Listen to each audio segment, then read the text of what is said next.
Selamat pagi saudaraku semua.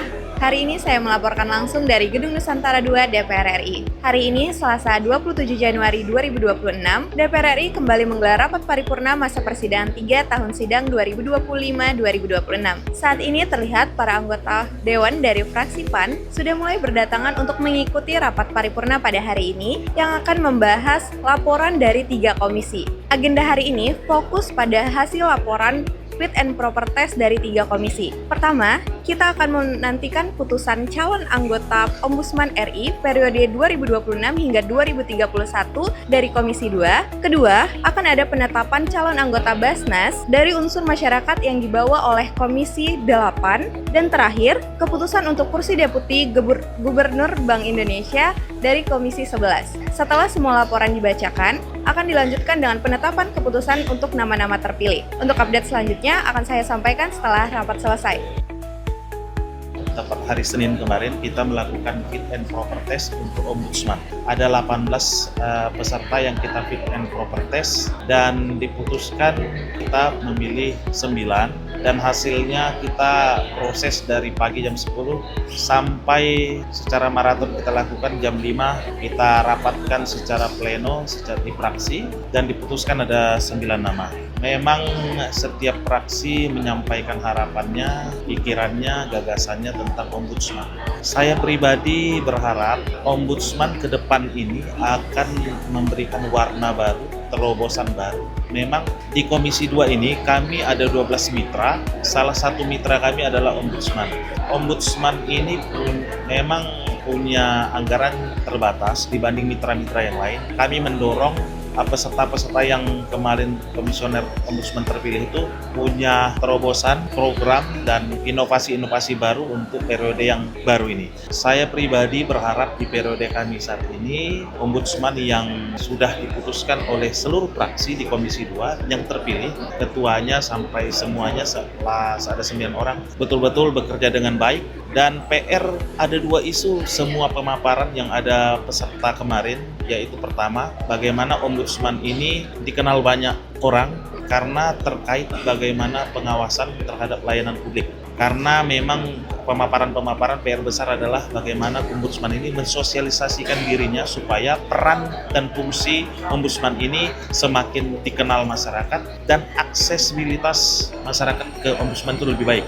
Salah satu program besarnya adalah digitalisasi transformasi lembaga Ombudsman itu sendiri. Memang sekarang ini ada salah satu peserta memaparkan keluhan masalah yang ada di Ombudsman ini, bagaimana follow up laporan-laporan masyarakat terhadap keluhan publik itu tidak begitu, masih sedikit dengan jumlah lembaga dan badan pemerintahan layanan publik yang ada.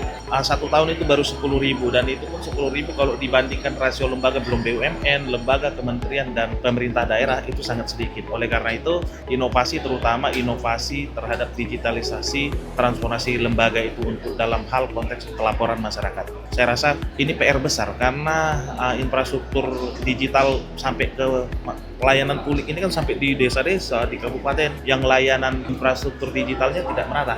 Oleh karena ini jadi PR besar dan kami di Komisi 2 mungkin mendukung program Ombudsman terpilih ini.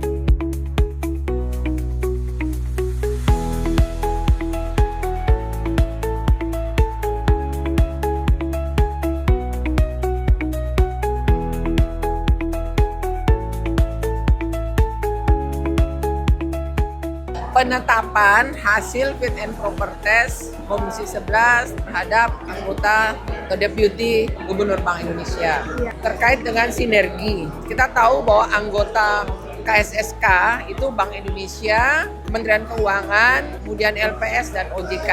Nah tentunya Pak Thomas Iwandono ini sebagai mantan Menteri Keuangan ya akan mampu nantinya lebih mensinergikan ya, karena judul presentasinya juga sinergi, lebih bagus sinerginya di antara 4 anggota KSSK. Karena terkait dengan pertumbuhan ekonomi, kemudian makroprudensial, ya, itu semua terkait baik moneter maupun fiskal itu harus dibahas oleh 4 lembaga itu, Bank Indonesia, Kementerian Keuangan, LPS, dan OJK. Nah, ini sinerginya menjadi semakin baik.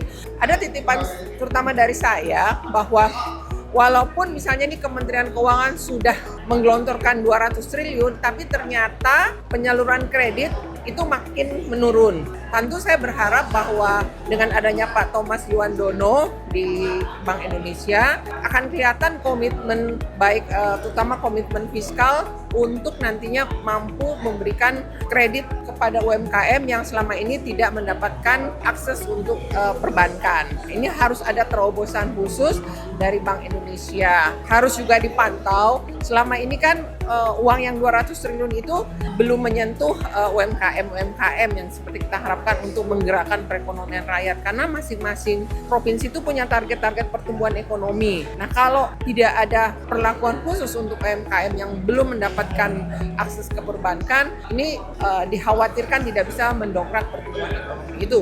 Jadi harapan terhadap Pak Yuwandono baik mensinergikan nanti, dia sekarang moneter kan, dulu waktu Kementerian Keuangan fiskal. Nah, tentu bisa sinergi sebagai Bank Indonesia sebagai anggota KSSK. Ya, tentunya saya sebagai anggota Komisi 11 yang bermitra dengan Bank Indonesia, salah satunya adalah kita mengharapkan secara reguler Komisi 11 nanti mengundang KSSK yang dihadiri oleh 4 lembaga tersebut, Kementerian Keuangan, Bank Indonesia, LPS, OJK, untuk memperlihatkan, pertama tentu kita ukur pertumbuhan ekonomi, kemudian defisit yang kita harapkan makin kecil, ya, kemudian evaluasi terhadap program-program pemerintah yang betul-betul bisa meningkatkan pertumbuhan ekonomi dan berpihak terhadap rakyat kecil dan UMKM tentunya.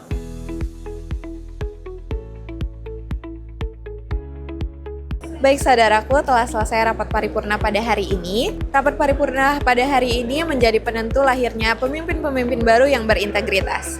Hasil dari wawancara kami kepada Pak Edison, harapan besar dititipkan kepada 9 anggota Ombudsman terpilih untuk segera melakukan transformasi digital demi meningkatkan akses pengaduan masyarakat yang selama ini masih dinilai minim. Sementara itu, tadi sempat disampaikan oleh Bu Andin untuk Deputi Gubernur Bank Indonesia. Penekanan kuat diberikan pada sinergi antar lembaga KSSK serta komitmen nyata dalam mempermudah akses kredit bagi UMKM. Kita akan kawal bersama agar figur-figur yang terpilih mampu melayani masyarakat. Demikian laporan dari saya, Sofi Rahmiani melaporkan.